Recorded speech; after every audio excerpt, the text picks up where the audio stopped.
In the idyllic tree-lined streets of Westfield, New Jersey, where suburban dreams are often realized, a nightmare began to unfold that would consume a family and baffle law enforcement for nearly a decade. It's the chilling story of 657 Boulevard, a beautiful, historic home that promised a fresh start but delivered only unrelenting terror.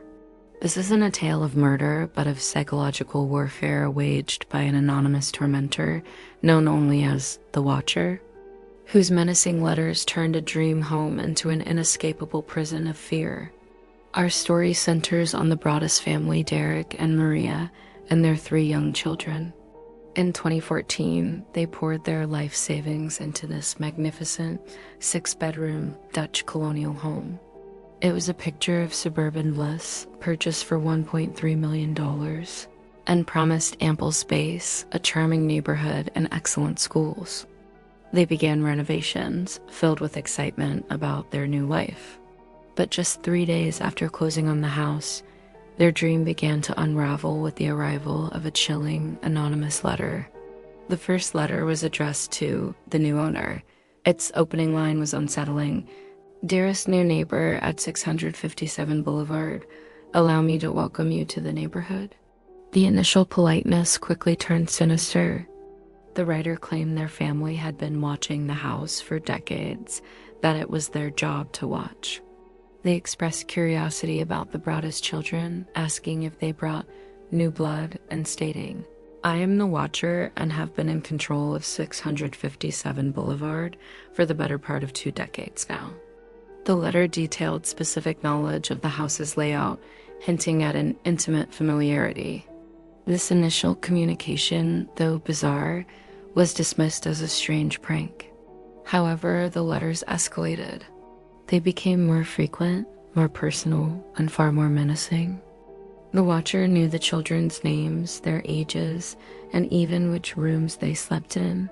"Has the house called to you yet?" one asked, followed by unnerving questions like, "Do you need to fill the house with the young blood I requested? Better for me." The Watcher taunted them about their renovations, expressing anger over changes being made to the house, which was described as "my house" and "my territory."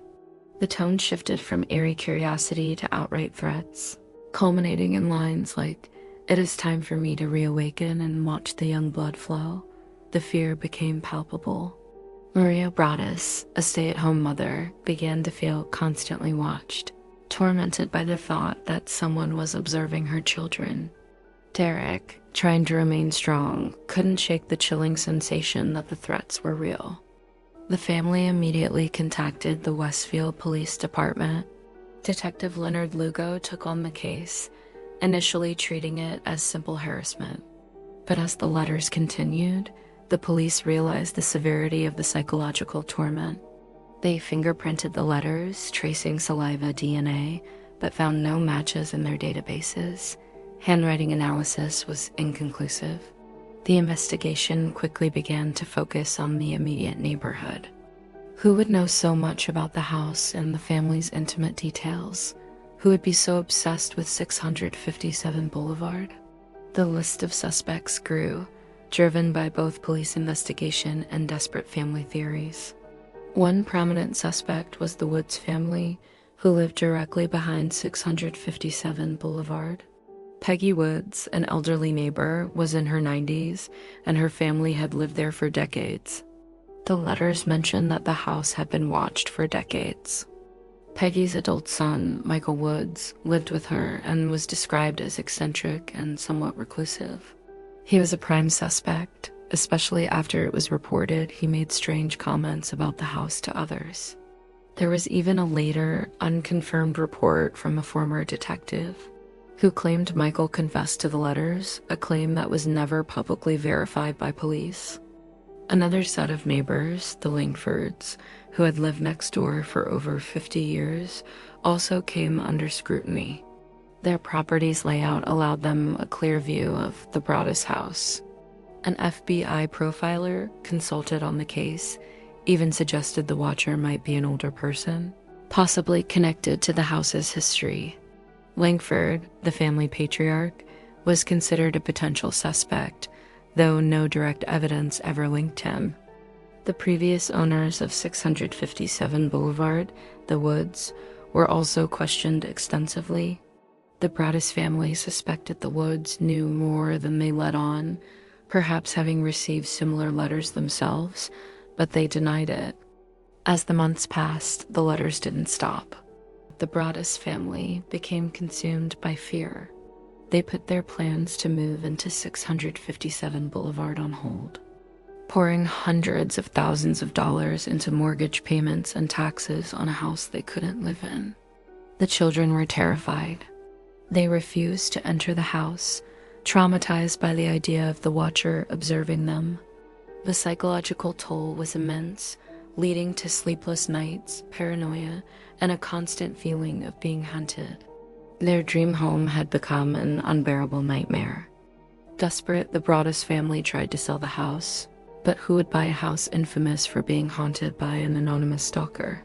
They tried to rent it, but prospective tenants were quickly scared off by the chilling revelations. They filed a lawsuit against the previous owners, accusing them of concealing the watcher letters. This legal battle drew immense media attention, turning the local nightmare into a national sensation. News outlets, podcasts, and true crime enthusiasts across the globe became obsessed with the mystery of 657 Boulevard. The police, facing increasing public pressure, continued their investigation. But without physical evidence or a clear breakthrough, the case stagnated. The ultimate fate of 657 Boulevard and the Broaddus family is a testament to the success of the Watcher's terror campaign. After years of financial strain, legal battles, and enduring fear, the Broaddus family finally sold the house in 2019, taking a significant loss on their investment. The new owners remain anonymous, hoping to live in peace where the Broaddus family could not. No arrests have ever been made in the Watcher case. The DNA and handwriting analysis led nowhere. The local police, along with county and federal agencies, remain stumped. The Watcher, whoever they are, succeeded in driving a family from their home and instilling a deep, lasting fear that remains unresolved. The case of the Watcher house stands as a chilling reminder that not all true crime involves physical violence. Sometimes the most potent weapons are words, fear, and the chilling anonymity of a tormentor. The identity of the Watcher remains one of America's most bizarre and frustrating cold cases. A phantom menace who turned a suburban dream into a lasting nightmare. The quiet streets of Westfield may seem peaceful, but for those who know the story, 657 Boulevard will forever stand as a monument to the chilling power of the unseen, the unknown, and the unforgettable.